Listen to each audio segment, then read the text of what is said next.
fellow Toastmasters.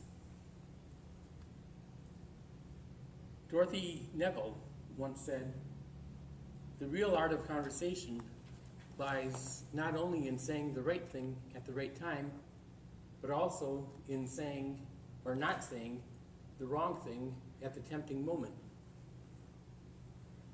And many relationships have been made and lost because somebody said the wrong thing at the tempting moment.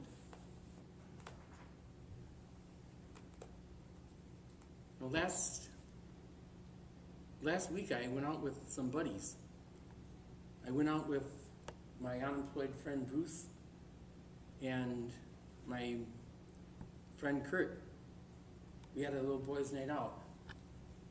And we went to a bar, and I didn't understand why Bruce would do this, but he brought along his laptop. Now Kurt and I, we know that Bruce is addicted to Facebook. And Bruce told Kurt and I that he brought along the laptop because he wanted to make use of his time and search for a job. But Kurt and I knew better. So we sat at the bar, we were sipping our drink, and Kurt and I were talking about who we thought was going to be the Super Bowl championship for this year, where the Vikings had a chance. But Bruce, with his addiction, he sat at the bar taking advantage of the free Wi-Fi,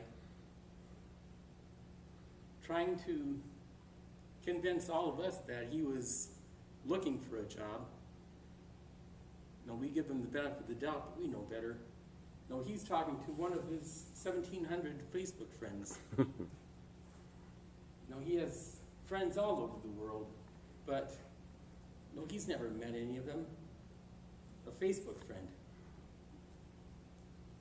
Now, where's the friendship in that? But while Bruce and I Kurt and I were sitting at the bar talking about the Vikings' chance of getting into the Super Bowl, a beautiful young lady came up to Bruce and started massaging his back, just kneading his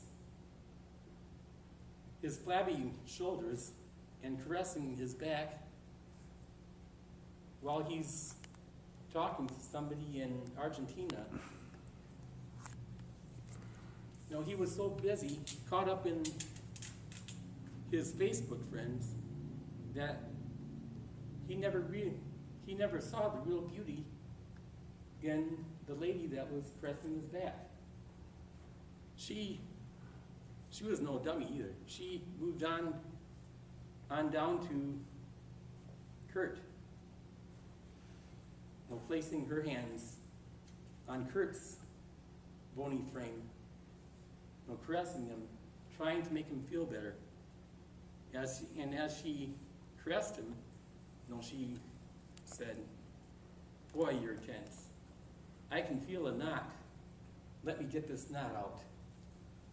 I don't know how she did it, but she hit the right spot. And Kurt winced in pain.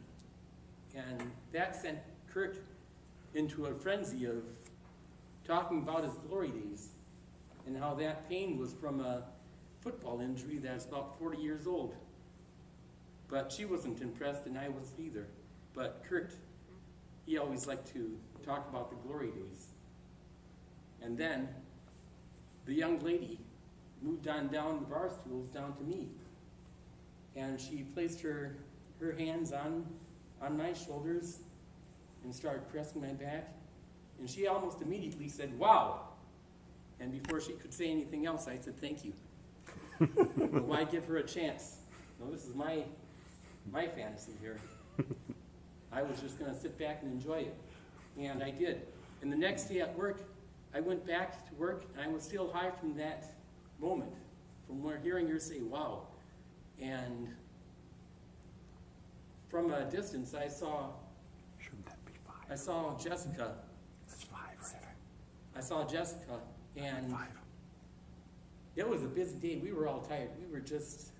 We were really tired. And I saw Jessica's eyes, and my eyes met hers, and for a moment I thought 5 on my camera. I saw a sympathetic look, and 29. Jessica came to walk over to me, and she asked me for a measuring tape so that she could help her customer. And I gave her my measuring tape. And I saw her big brown eyes, and I said, Jessica, you look tired. And all of a sudden, it was as if the world stopped spinning on its axis. I knew before I even said that I had broken a cardinal rule. The entire room was just silent, and then another female associate said, she broke the ice. She said, Mark, you never tell a woman that she looks tired. Boy, do I have a lot to learn. Jessica looked at me with a wry smile, and right then I knew that was telling me one of two things. Either I had no forgiveness, or forgiveness has a double-edged sword. And from that moment on, Jessica, I knew that I was going to have to make a lot up to Jessica. And Jessica still reminds me of that moment, and that I will never tell her that she looks tired. I will only give her the positive feedback. And the moral that I learned 2 morals from that 2-week period. Yeah. The moral was that in order to hold the hand you love, sometimes you have to hold your tongue and not say the wrong word. And the second moral of the story is that many people will walk in and out of your lives, but only a true friend will leave footprints in your heart.